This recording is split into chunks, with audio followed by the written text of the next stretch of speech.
Bien. Évangile selon Luc, chapitre 5, à partir du verset 1er.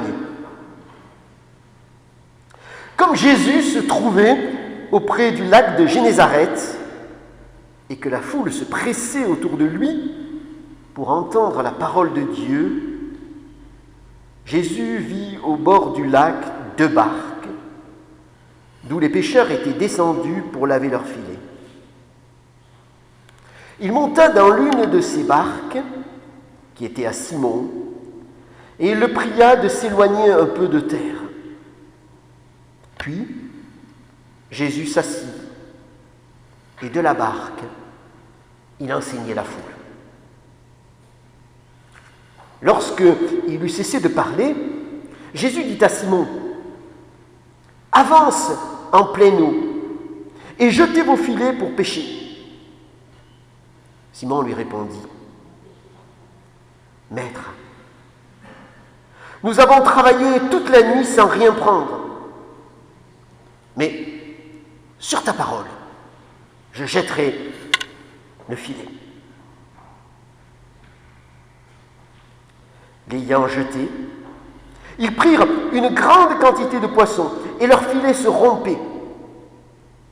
Ils firent signe à leurs compagnons qui étaient dans l'autre barque de venir les aider.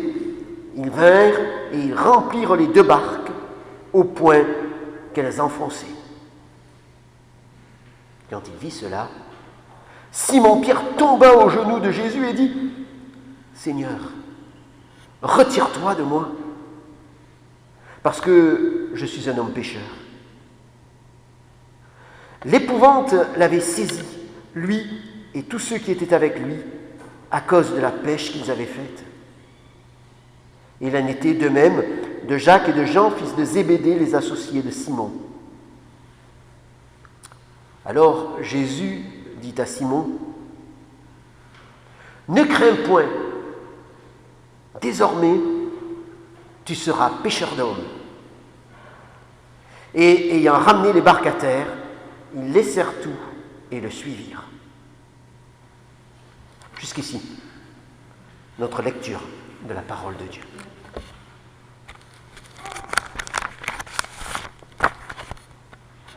Ce matin, nous sommes rassemblés pour célébrer le Seigneur, comme chaque dimanche, mais aussi d'une manière spéciale, à l'occasion de l'accueil de Charles Berger dans les églises réformées évangéliques de Saint-Jean de Marijol et des Vences pour l'exercice du ministère pastoral auquel Dieu l'a appelé.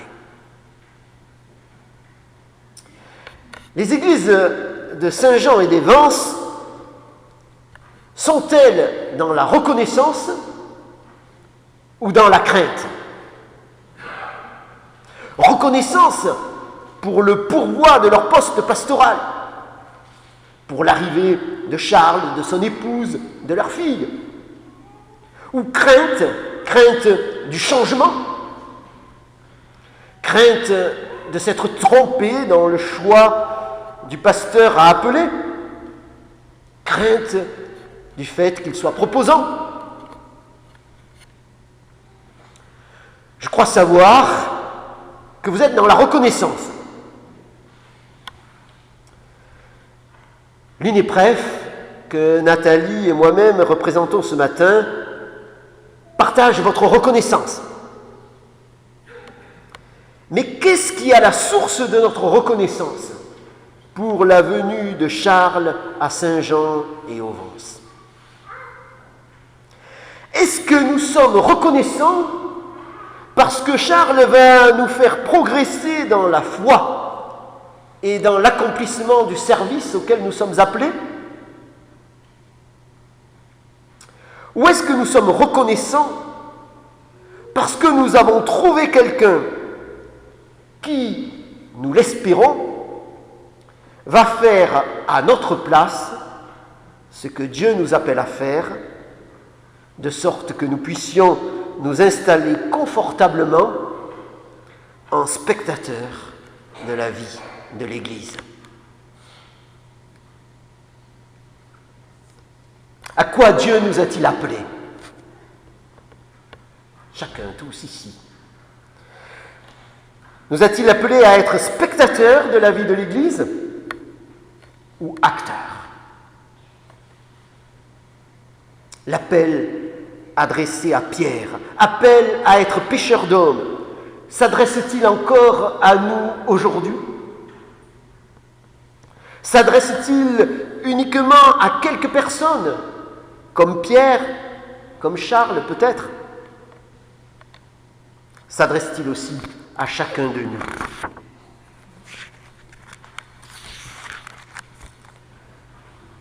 Nous sommes tous appelés. Nous sommes appelés à des services différents, selon les dons que nous avons reçus de Dieu. L'apôtre Paul enseigne aux chrétiens de Corinthe qu'il y a diversité de ministères, diversité de services, mais le même Seigneur. Et en tant qu'appelés par Dieu à son service, nous nous trouvons donc tous dans une situation un peu comparable à celle de Pierre, appelés par Dieu. Nous sommes aussi solidaires les uns des autres. L'Église forme un corps. Et comme en tout corps, chaque organe est concerné par les autres. Alors, je ne vous ferai pas ici un cours de biologie, de physiologie animale, mais vous savez quel organe que nous ayons dans notre corps, il n'est pas isolé, mais il est concerné aussi par les autres organes. Nos muscles ne fonctionnent pas tout seuls. Et ils ne fonctionneraient pas si nos poumons ne fonctionnaient pas pour leur amener l'oxygène nécessaire à leur contraction. Chaque organe du corps reçoit des autres et apporte aux autres. Et il en est de même dans l'Église. Et même si nous n'avons pas tous le même ministère que Pierre ou que Charles, nous sommes chacun concernés par le ministère de l'autre. Nous participons chacun indirectement au ministère de chacun des autres membres de l'Église. Nous n'en sommes pas le simple spectateur. Nous sommes tous appelés, personnellement, nous sommes solidaires des autres, et chaque membre du corps qu'est l'Église est donc appelé à un service particulier, mais le corps dans son ensemble est aussi appelé à un service. Et en tant que membre de ce corps, nous participons au service du corps, au service auquel le corps est appelé. Alors, en nous racontant l'appel de Pierre, de l'apôtre Pierre, et la réponse qu'il y a apportée, ce texte de l'Évangile nous interroge ce matin au sujet de notre appel, de la réponse que nous y avons apportée, que nous y apportons, que nous continuons d'y apporter, car nous n'avons pas répondu seulement une fois à l'appel du Seigneur, mais nous continuons d'y répondre chaque jour par l'engagement avec lequel nous vivons le service auquel il nous appelle. Jésus a appelé Pierre. Il a appelé chacun des 12 apôtres. Il a aussi appelé Paul d'une manière toute particulière. Il a appelé ses disciples en général. Il a appelé les hommes à la repentance, à la foi, à la vie éternelle, à aimer Dieu et leur prochain, à vivre en conformité avec la grâce qu'ils ont reçue de lui, à être ses témoins en tout lieu. À la base de toute vocation chrétienne se trouve l'appel de Dieu. Et je voudrais que nous retenions cela ce matin. J'ai à cœur de partager cela avec vous. À la base de toute vocation chrétienne se trouve l'appel de Dieu. L'appel de Dieu est le fondement de notre vocation. Il a né à l'origine, c'est lui qui l'a fait naître, c'est le point de départ de notre vocation. L'appel de Dieu intervient pour nous indiquer la direction à prendre. Nous en sommes assez naturellement convaincus que l'appel de Dieu intervient dans ce sens. Mais l'appel de Dieu intervient aussi pour nous aider à conserver cette direction, à continuer de marcher dans cette direction, à poursuivre le service qu'il nous a indiqué. Et c'est sur ce second rôle de l'appel de Dieu que je voudrais insister ce matin. Dans notre cheminement en réponse à l'appel de Dieu, nous sommes parfois confrontés aux doutes, aux difficultés du chemin, à l'absence de résultats et à bien d'autres problèmes qui peuvent nous décourager. Et face à ces forces adverses, où allons-nous trouver la motivation pour persévérer, si ce n'est dans la conscience qui nous est donnée d'être appelés par Dieu dans cette direction? Alors reprenons courage dans l'appel que nous avons reçu et que si nécessaire, Dieu saura renouveler. Jésus avait appelé Pierre, mais il a aussi rappelé après que ce dernier l'ait renié. Alors il est vrai que les difficultés que nous rencontrons dans l'accomplissement du service auquel nous sommes appelés, ces difficultés peuvent être signes, parfois, d'une erreur dans notre perception de l'appel de Dieu. Ce n'est pas impossible. Il convient de rester humble, d'interroger notre perception de l'appel de Dieu et d'écouter ce que l'Église nous en dit, car elle est appelée à reconnaître notre vocation. Alors cela est vrai pour le pasteur, pour Charles. L'Église sera amenée ici à Saint-Jean et au Vence à se prononcer au bout des 2 ans de proposana de Charles, de répondre aux questions que la commission des ministères lui posera.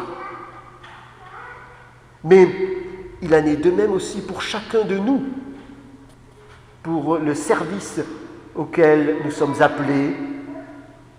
Nous sommes invités aussi à écouter ce que l'Église, ce que les autres membres nous disent concernant leur perception de notre appel à ce service. Ceci dit, attention à ne pas faire des seuls résultats que nous escomptons le critère de confirmation de notre vocation et la motivation de notre poursuite ou non du service. Dans le monde occidental où nous vivons, vous le savez, le résultat occupe tellement de place dans l'évaluation de nos actions qu'il pourrait aussi nous arriver d'accorder au résultat une trop grande importance au sein de nos églises et de nous laisser décourager par le résultat. Dieu nous appelle à participer à une œuvre commune dans laquelle nous ne récoltons pas toujours les fruits des graines que nous avons semées.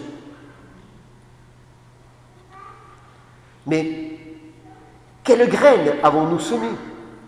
Les avons-nous semées fidèlement à l'appel que nous avons reçu de Dieu?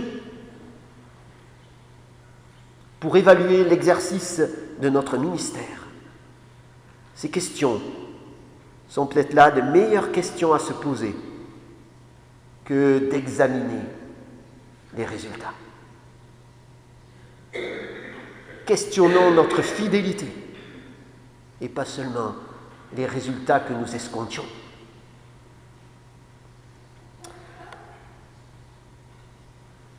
Jésus a appelé Pierre.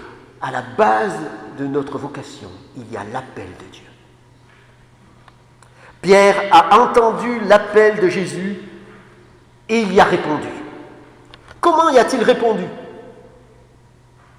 Il a abandonné filet et poisson et a suivi Jésus. Il a suivi Jésus immédiatement. Bien qu'il ait immédiatement suivi Jésus, il n'est pas impossible que Pierre se soit posé quelques questions sur ce que voulait dire être pécheur d'hommes. Aujourd'hui, cela peut paraître évident à des chrétiens qui ont entendu des dizaines de prédications au cours desquelles cet appel était interprété à juste titre comme un appel à inviter les hommes à saisir par la foi le salut qu'il leur est offert en Jésus-Christ. Mais mettons-nous dans la peau de Pierre. Qu'est-ce que cela voulait dire, être pécheur d'hommes? Cela pouvait être moins évident que ça l'est pour certains d'entre nous ce matin, qui ont entendu des dizaines de prédications à ce sujet. Même si Pierre avait quelques interrogations sur ce que Jésus attendait de lui, il a laissé ses filets et a suivi Jésus. Alors que cette observation aussi nous encourage à nous engager à suivre Jésus sans attendre d'avoir une compréhension complète, précise des actions à entreprendre en réponse à son appel. Engageons-nous à suivre Jésus à partir du moment où nous entendons son appel, même si nous ne savons pas encore dans quelles actions, dans quels services cela va nous conduire. Suivre Jésus, c'est marcher fidèlement dans ses traces, demeurer attaché à lui, à son enseignement. Et ce n'est pas rien. C'est sûrement le plus important pour ensuite passer à l'action. Suivre Jésus, c'est renoncer à soi-même et se charger de sa croix, dit Jésus lui-même en Marc 8, 34. Qu'est-ce qui, en moi, est appelé à mourir, à être crucifié? Que veut dire renoncer à soi-même? Est-ce renoncer à ce que nous avons? Est-ce seulement renoncer à ce que nous avons?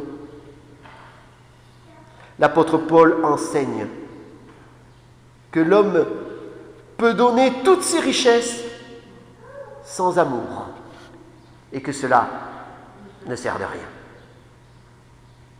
On peut renoncer à tous ses biens sans renoncer à soi-même. Et lorsque Jésus enseigne à ses disciples de renoncer à eux-mêmes, il dit bien renoncer à vous-même, mais pas renoncer à vos biens seulement. On peut renoncer à ses biens pour soi-même, pour satisfaire son ego, pour se montrer généreux. Renoncer à soi-même, c'est plus que renoncer à ce que nous avons. Est-ce renoncer à ce que nous sommes? Je ne le pense pas. Jésus ne restaure-t-il pas justement notre identité et notre identité d'enfant de Dieu? Renoncer à soi-même, c'est, me semble-t-il, renoncer à obéir à soi-même, à se considérer comme son propre guide, son propre maître, à se servir, soi. suivre Jésus. Suivre Jésus, n'est-ce pas l'engagement que nous avons aussi à prendre ou à renouveler au moment d'accomplir le service auquel nous avons été appelés? Certainement. Mais notre cœur est tellement tordu qu'il peut nous arriver de nous attacher au service à accomplir et nous engager pour la réalisation de cet objectif sans suivre Jésus et sans nous engager à suivre Jésus. Le service peut tellement nous préoccuper que nous pouvons nous engager à l'action pour ce service, mais négliger dans cet engagement, de prendre l'engagement de suivre Jésus pour atteindre cet objectif, pour réaliser ce service. Et malheureusement, l'histoire de l'Église, et tout particulièrement l'histoire de la mission de l'Église, confirme qu'il en a été parfois ainsi. Zélée à faire de toutes les nations des disciples, l'Église s'est détournée de Christ dans sa manière d'appeler à la conversion. Et cela à plusieurs reprises dans son histoire. Elle a appelé alors à une conversion culturelle plus que de foi. Et elle a même parfois imposé cette conversion par la force de la loi. Même si nous considérons aussi notre propre parcours, notre propre vie, notre propre réponse à l'appel de Dieu, nous pouvons aussi trouver des exemples. L'action dans laquelle nous sommes engagés, aussi louable soit-elle, peut être idolâtrée, prendre la place de Dieu pour chacun d'entre nous. Et cela survient facilement lorsque le service auquel nous sommes appelés vient nourrir notre ego, nous accorde un petit pouvoir.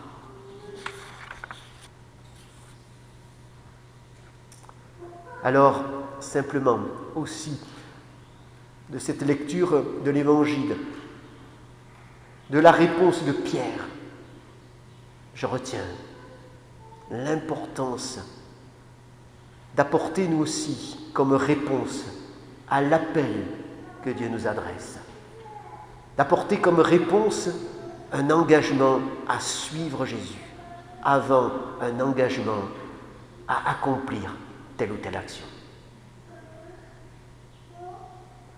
En conclusion, nous retiendrons donc que Jésus appelle Pierre et Pierre répond à Jésus.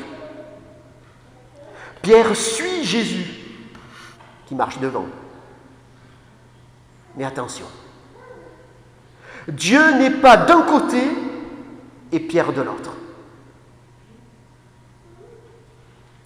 Dieu est du côté de celui qui appelle, bien entendu. Mais Dieu est aussi du côté de celui qui répond à l'appel de Dieu. Dieu est aussi avec Pierre dans la réponse positive que Pierre va apporter à Jésus.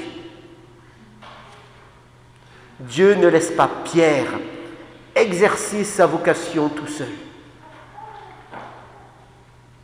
Et lors de son ascension, Jésus dira à Pierre ainsi qu'aux autres apôtres de surtout attendre le don du Saint-Esprit avant de commencer l'œuvre à laquelle il les avait appelés. Dieu est avec nous par le Saint-Esprit aujourd'hui dans la réponse positive que nous donnons à son appel. Heureusement qu'il en est ainsi. Ne l'oublions pas. Nous agissons et persévérons en réponse à l'appel de Dieu. C'est important. En suivant Jésus comme maître, c'est essentiel. Mais grâce au Saint-Esprit qui nous habite. C'est ainsi que pourrait se résumer le message de ce matin. Que Dieu nous soit en aide. Amen.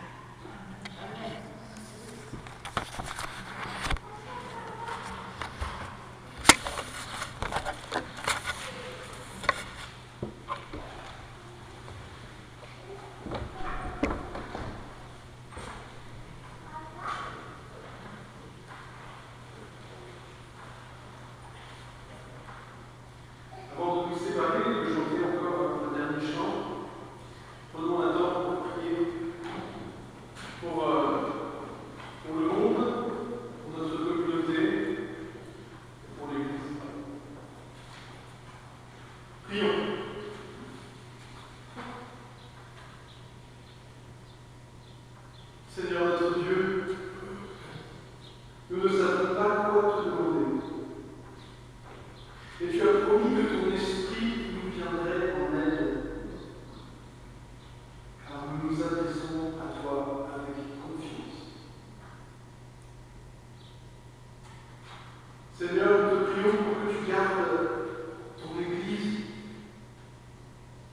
Elle en a tant besoin. Elle qui est répandue aux quatre coins du monde. Protège-la. Donne-lui la victoire, malgré les persécutions, les attaques des hommes et des démons. Donne-lui du courage et du zèle pour qu'elle s'acquitte de sa mission que tu lui as donnée, qui est de prendre la suite de Pierre et de se faire pécheur d'hommes, de prêcher la bonne nouvelle de la repentance et du pardon. Seigneur, que chacun de tes serviteurs réponde joyeusement à la vocation que tu lui adresses. Montre, Seigneur, à chacun quelle est sa vocation. Quels sont ses dons et qu'est-ce qu'il peut apporter en retour, afin que l'Évangile ne cesse pas d'être annoncé de tant de manières différentes à tous les peuples de la terre. Seigneur, nous te prions aussi pour le monde. Nous te remettons également notre pays. Nous avons une pensée, Seigneur, pour notre président, Emmanuel Macron, pour nos ministres et nos chefs d'armée. Prends pitié d'eux, fais-leur grâce, accorde-leur une sagesse qui vienne de toi, qu'ils puissent nous gouverner avec justice et droiture, et qu'ils puissent prendre les meilleures décisions. Nous te remettons aussi nos autorités locales. Nous pensons au maire de cette commune ici à Saint-Jean en particulier, et au petit Jumelot, mais aussi pour tous les maires de toutes les communes où nous vivons. Nous te présentons, Seigneur, aussi notre communauté. Nous pensons en priorité à tous ceux qui sont affligés, qui sont tourmentés, découragés, malades. Accorde-leur, Seigneur, ta paix. Et donne-nous, à nous, de nous aimer les uns les autres. Mais en nos cœurs, un amour brûlant qui nous fera nous aimer pas en parole seulement, mais aussi en acte. Tu sais que c'est dur pour nous. Et pourtant, c'est ce que tu nous as demandé. Viens à notre aide.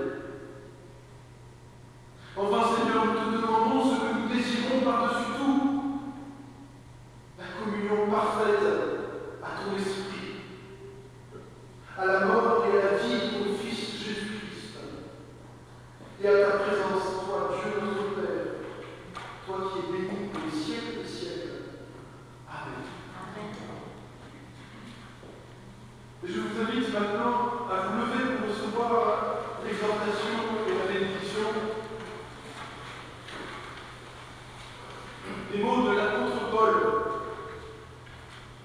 qui a écrit que le Dieu qui nous donne la paix fasse que nous soyons complètement à lui, qu'il garde nos êtres entiers, l'esprit, l'âme et le corps, purs et sans tache, pour le jour où viendra Jésus-Christ, notre Seigneur. Amen. Que sa paix soit donc avec nous pour aujourd'hui, pour toute la semaine.